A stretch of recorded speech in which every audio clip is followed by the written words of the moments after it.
Hey everybody, it's Mr. Loose, and your technique of the week is composition. So, composition means the artistic arrangement that is done within a picture. So, I've given you 4 examples here of how you can produce a composition in your artwork. So, the first one right here is through repetition. So, if you're showing some sort of pattern or anything that repeats in the artwork, that is one way that you can arrange for your composition to make your artwork much more interesting instead of just having one thing in the middle of the page. So you could repeat the same thing and line it up, and that would make it look more interesting. Another way to make your composition visually appealing is through overlapping. And overlapping is just simply laying things or placing things in front of each other. So if we look here, we can tell that the triangle is in the back, and then the rectangle is in front of it, and then the circle within the foreground there. So you can kind of tell that even though they're a bunch of flat shapes, they have some sort of depth to it because they are overlapped.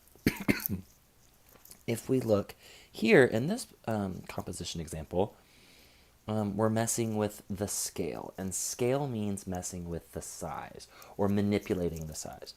So obviously a pencil is something that is not too terribly big, like we have here. That's not that big, but if we were to draw a picture of just a little pencil like that, it wouldn't really get our attention or be that exciting of a picture.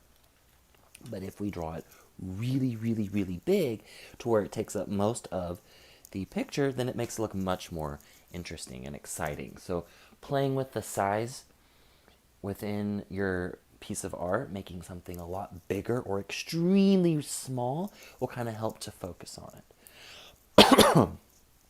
If we look here in the 4th example of composition, we are playing with the composition of perspective. And perspective is, as a reminder, the way we interact with space on a 2-dimensional piece of art, whether that's 1-point perspective or 2-point perspective or 3-point perspective or fisheye perspective.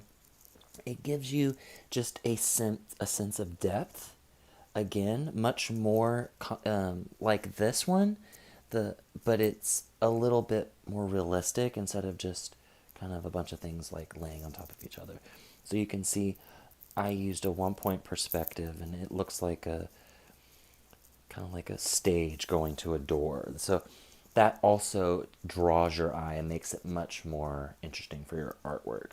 So these are just 4 examples of how you can arrange your artwork, any type of artwork. It doesn't have to be just shapes or objects like pencils. With anything that you're creating, whatever you're going to draw, paint, print, sketch, anything.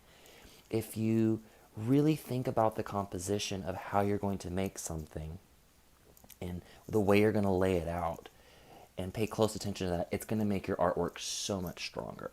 But composition doesn't just have to do with 2-dimensional things. It can also work with 3-dimensional objects as well. So rather, instead of drawing the same shape multiple times, maybe you built the same object and have them lying on a table next to each other.